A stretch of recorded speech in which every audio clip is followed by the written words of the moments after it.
Thank you, sir. Thank you. Shri Brij Mohan Agarwal. माननीय सभापति महोदय, मैं माननीय मोदी जी के इस तीसरे टर्म में जो 48,21 करोड़ रुपए का बजट प्रस्तुत किया गया उसका स्वागत करता हूं, अभिनंदन करता हूं। माननीय प्रधानमंत्री जी और सीतारमण जी को मैं बहुत बहुत बधाई देता हूं। देश के इतिहास में शायद मैं ये कह सकता हूं कि सदियों के बाद हमारे यहाँ मुगलों ने राज किया, अंग्रेजों ने राज किया, कांग्रेस ने राज किया। मोदी जी का राज आने के बाद इस देश की जनता को लगता है सुनहरा लग रहा है एक एक पल। कई सदियों के बाद तब्दीली हुई है। अगर इस देश में तब्दीली हुई है तो मोदी जी के आने के बाद हुई है। इस देश में तब्दीली हुई है, विकास हुआ है। मैं नेता प्रतिपक्ष जी को सुन रहा था। नेता प्रतिपक्ष जी जब खड़े हुए तो जोड़ो जोड़ो भारत जोड़ो, इस देश को तोड़ने का काम किसने किया? पाकिस्तान किसने बनाया? किसने बनाया पाकिस्तान?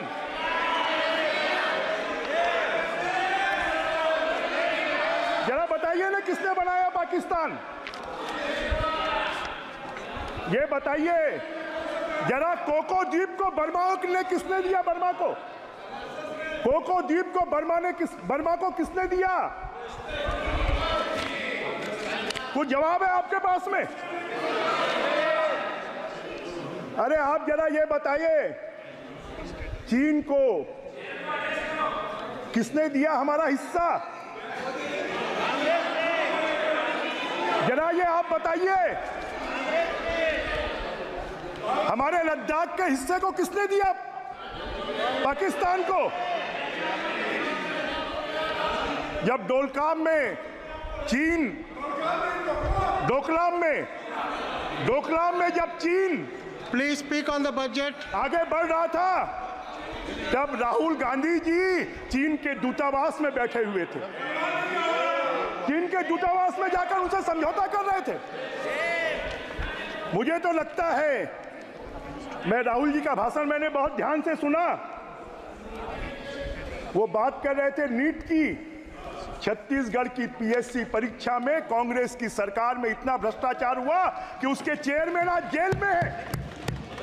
उसके चेयरमैन आज जेल में है। आप जहां पर राज्यों में कांग्रेस की सरकार है उसके बारे में आप बात क्यों नहीं करते? माननीय सभापति महोदय, मैं छत्तीसगढ़ से आता हूं। छत्तीसगढ़ प्रभु राम का वनगमन मार्ग है। छत्तीसगढ़ मां कौशल्या की जन्मभूमि है। छत्तीसगढ़ प्रभु वल्लभाचार्य की जन्मभूमि है। छत्तीसगढ़ से महानदी चित्तोत्पला नदी निकलती है और वो प्रभु राम वनगमन मार्ग से आने के कारण प्रभु राम वहां के भांजे हैं। रामायण की एक चौपाई है, जाको प्रभु दारुण दुख देही, वाकी मति पहले हर लेही। मुझे लगता है कि राहुल जी और विपक्ष की मति को भगवान ने पहले ही हर लिया है। अरे जिस पार्टी को 244 सीटें मिलती हैं, 99 सीट वाला बोलता है कि हम फेल हो गए। 244 नंबर ज्यादा है कि 99 नंबर ज्यादा है? क्या हो गया आप लोगों को?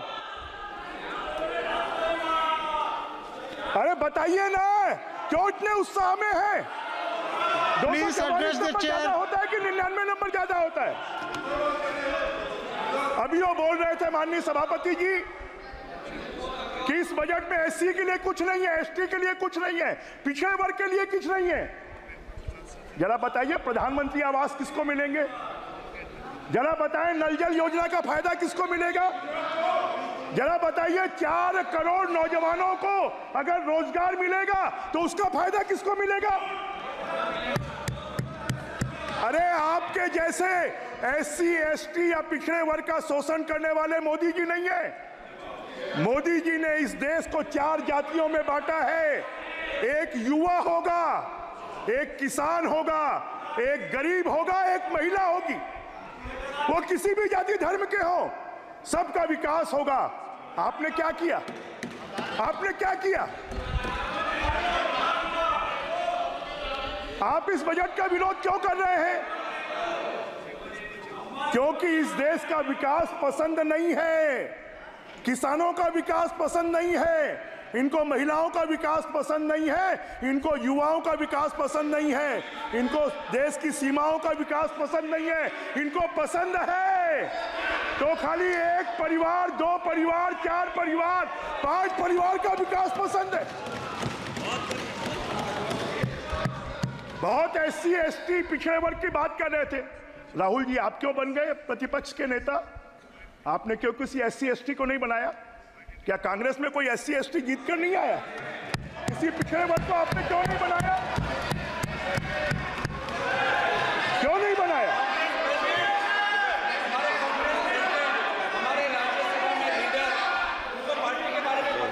माननीय सभापति महोदय, ये बजट इस देश के 141 करोड़ जनता के सपनों को पूरा करने वाला बजट है।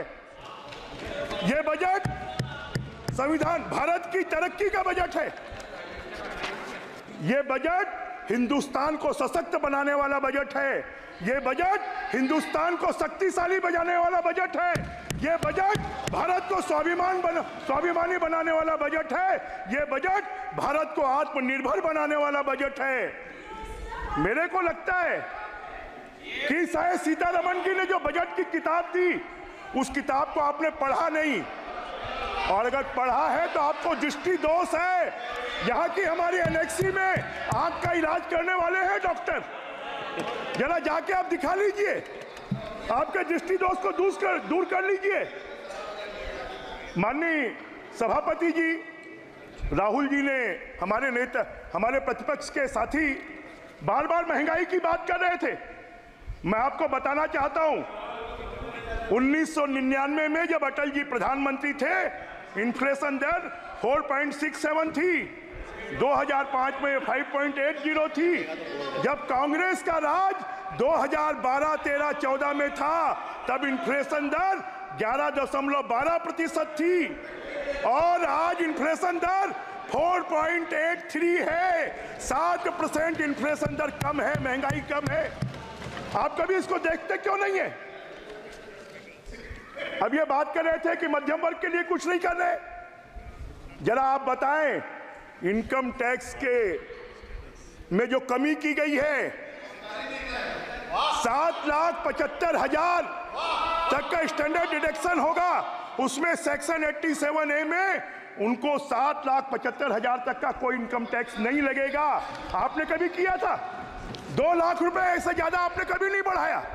अभी लगभग 8 लाख रुपए के बाद, डिडक्शन के बाद इनकम टैक्स नहीं लगेगा। माननीय सभापति महोदय, मैं लॉ का छात्र भी रहा हूं, मैंने भारत के संविधान को भी पढ़ा है। भारत के संविधान में क्या लिखा है? संपूर्ण प्रभुत्व संपन्न राष्ट्र की संकल्पना की गई है। मैंने तो अभी शुरू ही किया है सभापति जी।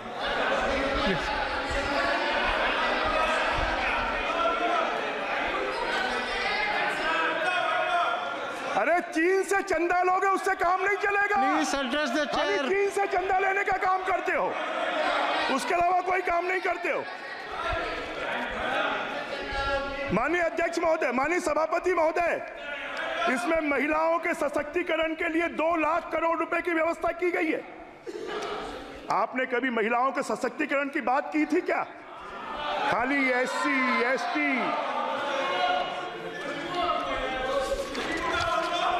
माननीय सभापति महोदय,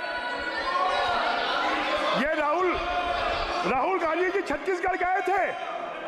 इन्होंने वहां का कांग्रेस के पार्टी का घोषणा पत्र जारी किया। उस घोषणा पत्र में कहा कि हर महिला को 500 रुपए महीने का देंगे। क्या हुआ? आपने नहीं दिया। आज छत्तीसगढ़ के हमारी सरकार 1,000 रुपए महीना महिलाओं को दे रही है, 12,000 रुपए साल का दे रही है। Please conclude the speech. माननीय सभापति महोदय, मैं please conclude the speech. 2 minute में मैं अपनी बात समाप्त करूंगा। माननीय सभापति महोदय, ये भारत की कल्पना टुकड़ों टुकड़ों में करते हैं।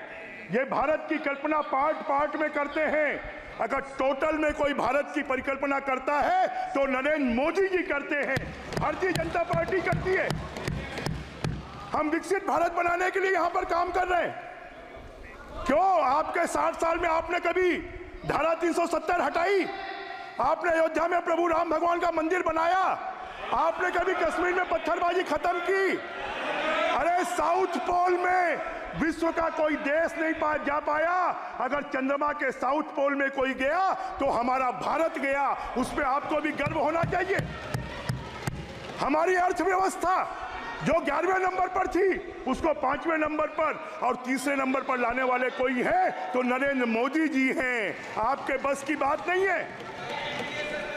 अरे भारत में अगर कोई हमला करता है तो उसके घर में घुसकर जाकर जवाब देने वाले कोई हैं तो हमारे नरेंद्र मोदी जी हैं।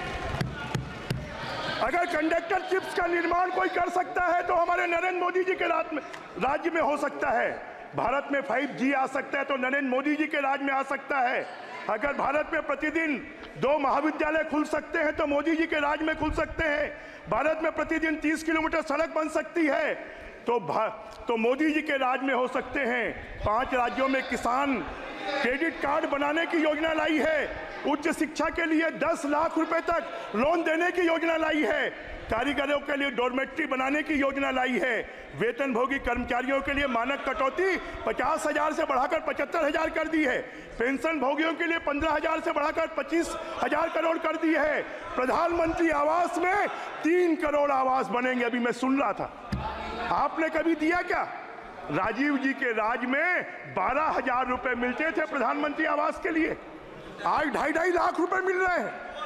शहरी आवास के लिए 1 करोड़ शहरी आवास बनाए जाएंगे। अरे आपने चांद में तिरंगा नहीं लहराया, मोदी जी ने चांद में भी तिरंगा लहरा दिया।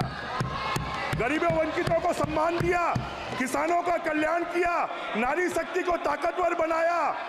अरे अभी तो मनुष्यों के आधार कार्ड बन रहे हैं। अब मोदी जी के राज में किसानों के भी जमीनों के आधार कार्ड बनेंगे, शहरी जमीनों के भी आधार कार्ड बनेंगे। श्री विशाल पटेल 51.74 लाख।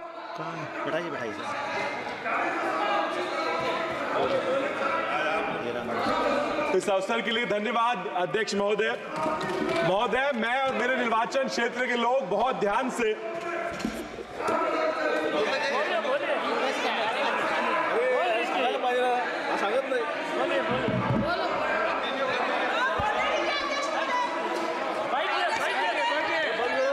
धन्यवाद अध्यक्ष महोदय। मैं और मेरे